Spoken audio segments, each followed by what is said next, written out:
Bravo! What a delightful display of magic. My court and I are always thrilled when you come to town, mage.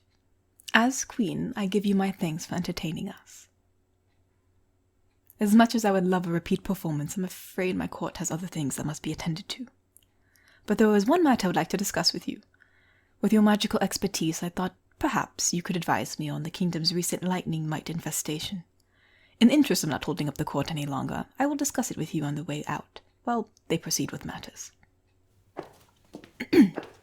So, these lightning mites have started breeding uncontrollably.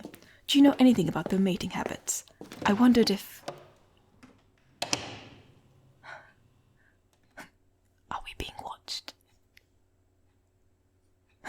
Good.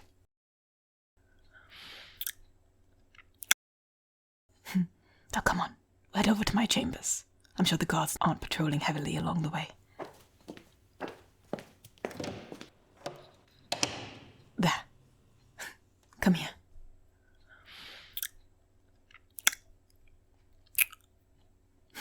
It's been so long since you came through. If I didn't know any better, I'd say you were avoiding me. I'm kidding. I know you're crazy for me. I mean, who could blame you?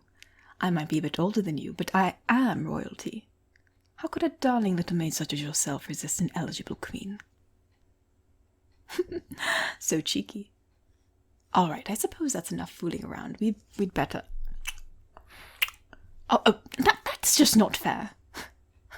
I'd love to enjoy your company, but the cursed lawmaster is starting to get suspicious, I think.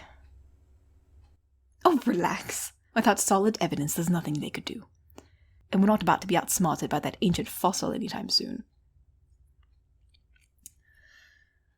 You become a lawmaster by being obsessed with how things were done back in the old days, not by being clever. All right. Well, I'm afraid we're going to have to wait a while longer before we can be together. Well, in public, anyway. I know, every day we're apart just burns me up. But if the lawmaster declares me illegitimate, there would be a coup. Lawmaster is only a ceremonial role, but people trust them to maintain tradition.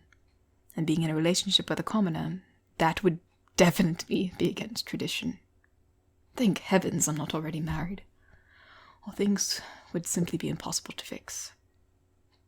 There's still times that I just want to just banish her.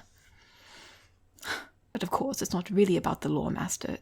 It's those insurgents who just want to dethrone me. The lawmaster is just easy to bribe. We can just get rid of her.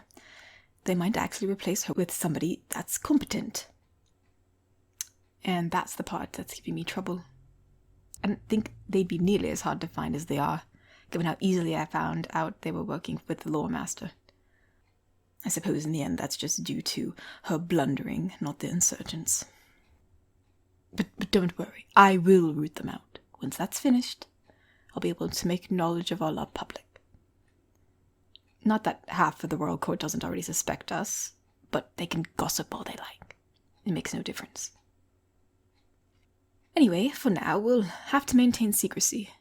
It is a little fun, though, sneaking around behind everyone's backs. Don't you think so? What's the matter? You seem so somber. What do you mean, can't visit me anymore? Why would you say that? Oh, that's right. I heard they were closing their borders. But what about another route? Bandits. Is my kingdom the only one that patrols its roads properly? Still, I'm not sure why that would prevent us from seeing each other. It just means you can't travel. I see. You can't be a traveling mage if you can't travel, and if you get a different job, you lose your excuse to visit the castle. Well, that's not a problem. In fact, it might be an opportunity. After all, you are beloved by me and my court. If you couldn't travel for your work anymore, why, it would only be natural to come to your aid. I was thinking about doing this anyway. I could make you my court magician. Think of it, you could live here with me. Just think of it. Just perform for me every so often, and I'll be able to pamper you like you deserve. No more living in a wagon. Think silk sheets and down-filled pillows every silent night. Why, I think I might even be able to get you some of your own, though I doubt you'll get much use of them. Oh, look at you blush. I can't wait to see more of that flustered face. Oh, don't worry. Like I said, it's a completely normal thing. I mean, you are a bit young for a court magician, but everyone knows you already, so it won't seem that strange. We haven't had one in a long time. Not since the incident with the toads. I feel like you should be more excited, love. Don't you want to spend more time with me? The risk? Oh, you worry what? It will be fine. I already told you. Don't let paranoia keep you from being happy. Oh, shh, shh, shh. Push away those thoughts. Listen. First of all, it might not actually be the end of the world if the Lawmaster found out. Well, there is a certain someone who owes me. I could call in a favor. They could cover up the whole thing. But, well, that would be a really big favor, and I'd much rather save it for something else. So it's not as though you could ever be responsible for me losing the throne. I can take care of it if I need to. But you know, I would give it all up for you if I needed to. You mean everything to me. Do you remember how we met? I just rejected my final marriage candidate. For years I was presented with the vain, selfish, awful people who only considered eligible for me because they had royal blood. And on that day, the last possible option came to me, and I said no. They disgusted me, them and all the others. Everyone was in a panic. They urged me, begged me to reconsider so I could have an heir. I sent them all away. Called for anybody who could distract me from my frustration. I was told there was a young mage in town. I agreed without thought.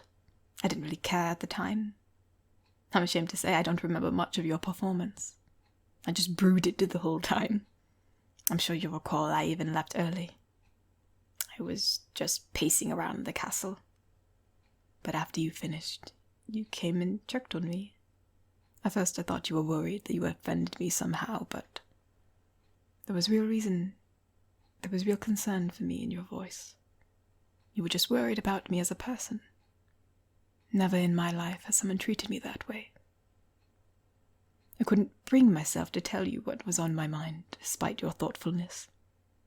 So you wished me well and conjured a rose for me. As far as I was concerned, that sealed the deal. After that, well, I'm sure I don't need to remind you of that night. You're special to me. You treat me like no one else ever has. And for that reason, I want to treat you like nobody else ever has. You deserve a life of luxury and ease, and I'm in a position to give that to you. I'll stop at nothing to give you the happiness you deserve, just as you make me happy. You're worth the risk. Uh-oh. I know those footsteps. Quick, in the closet.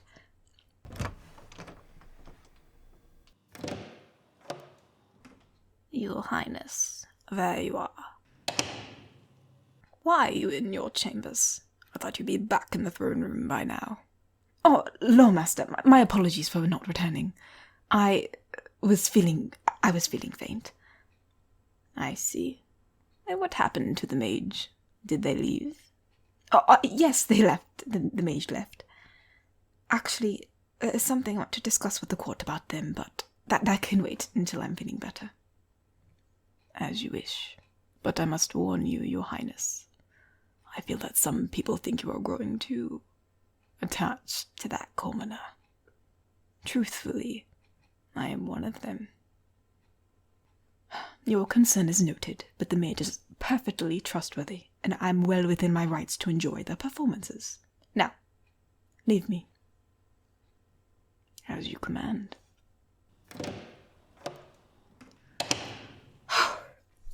Alright, you can come out now. I suppose you better go. But you'll be back soon. I'll send my servant to meet you at the Sleeping Ogre Inn. They'll provide you with a room there until I can arrange for you to come into the castle. But before you go, just one more kiss.